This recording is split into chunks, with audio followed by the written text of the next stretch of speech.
Hi சில் guys. So இன்றைக்கி என்ன video அப்படின்னா ப்ரான் பிரியாணி தான். ஸோ ஃபஸ்ட் டைம் நான் ட்ரை பண்ணியிருந்தேன். ஸோ எப்படி இருந்துச்சு, எப்படி செய்கிறது, இது எல்லாமே பார்க்கலாம். ஸோ ஃபைனலாக சொல்கிறேன் நல்லா இருந்துச்சா நல்லா இல்லையான்னு.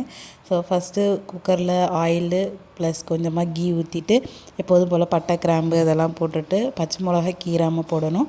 அதுக்கப்புறம் நைஸாக கட் பண்ண ஆனியன் போட்டு நல்லா வதக்கி எடுத்துக்கோங்க.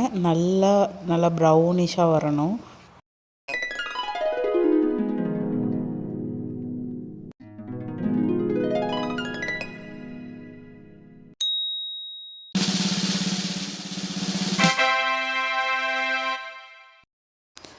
இந்த மாதிரி நல்லா ப்ரௌனாக வந்ததுக்கப்புறமா தக்காளியை போடணும்.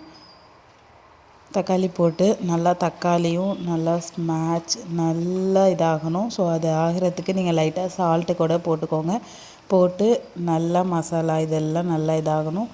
ப்ளஸ் இஞ்சி பூண்டு பேஸ்ட்டு நான் எப்போயுமே தக்காளி போட்டதுக்கு அப்புறம் தான் போடுவேன். ஏன்னா அப்போ தான் அடியில் போய் பிடிக்காது. ஸோ நீங்கள் ஆனியனோடையோ இல்லை ஆனியனுக்கு முன்னாடியோ போட்டிங்க அப்படின்னா அடியில் அடி பிடிக்கும். ஸோ இப்போ நான் தக்காளியோடு சேர்த்து போடும்போது நம்மளுக்கு இது ஆகாது. ஸோ இதுக்கப்புறமா நம்ம வச்சுருக்க புதினா கொத்தமல்லி இதெல்லாம் போட்டு சும்மா ஒரு பெரட்டினதுக்கு அப்புறமா நான் மசாலா போட்டு ப்ரான் ஆல்ரெடி ஒரு 1/2 hour ஊற வச்சேன். என்னென்ன மசாலா போட்டோன்னா பிரியாணிக்கு நீங்கள் என்னென்னலாம் போவீங்களோ அது எல்லாத்தையுமே போட்டு பண்ணிடுங்க. இதுக்கப்புறம் நீங்கள் எந்த மசாலாவும் போடணும் அப்படிங்கிறது தேவையில்ல. பட் உங்களுக்கு ஸ்பைஸ் எந்த அளவுக்கு வேணுமோ அந்த அளவுக்கு நீங்கள் சேர்த்துக்கோங்க. ஆல்ரெடியே போட்டிங்க அப்படின்னா நல்லா ஊறி இருக்கும்.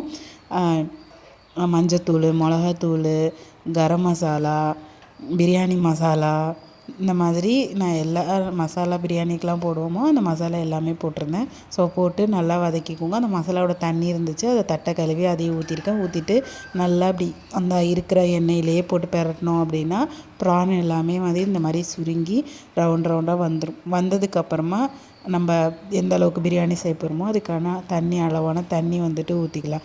ஸோ எப்போதும் போல் ஆல்ரெடி நான் ரைஸை ஊற வச்சுருக்கேன். அதனால் 1 கப் ரைஸுக்கு 1 cup 2 cup water so add பண்ணிவிட்டு ஊற வச்சுருக்க ரைஸ் எல்லாத்தையுமே போட்டு சும்மா ஒரு கிண்டிட்டு விட்டுருங்க. ஸோ விட்டதுக்கப்புறம் அது நல்லா கொதிஞ்சு வரணும். எப்போ நம்ம என்ன பிரியாணி செஞ்சாலுமே குக்கரில் செய்கிறோம் அப்படின்னா ஃபஸ்ட்டு இந்த மாதிரி நம்ம குக்கர் மூடுறதுக்கு முன்னாடி அது நல்லா ஒரு கொதிச்சு வந்திருக்கணும். ஸோ அதை டேஸ்ட் பார்த்துட்டு காரம் உப்பு இதெல்லாம் டேஸ்ட் பார்த்துட்டு நீங்கள் போட்டுக்கோங்க. அதுக்கப்புறம் குக்கரை மூடி வச்சுருங்க. ஸோ மூடி வச்சதுக்கப்புறமும் மேலே ஸ்டீம் வந்ததுக்கப்புறம் தான் விசில் வைக்கணும். ஸோ வச்சு எடுத்திங்க அப்படின்னா சூப்பரான பிரியாணி ரெடியாக இருந்தது. பட் இது நல்லா வந்துச்சா வரலையா அப்படின்னா நல்லாவே வந்தது. பட் எனக்கு பர்சனலாக எனக்கு இந்த டேஸ்ட் பிடிக்கல. ஸோ பிடிச்சிருக்கோங்க ட்ரை பண்ணி பாருங்கள். ஓகே பாய், நெக்ஸ்ட் வீடியோவில் பார்க்கலாம்.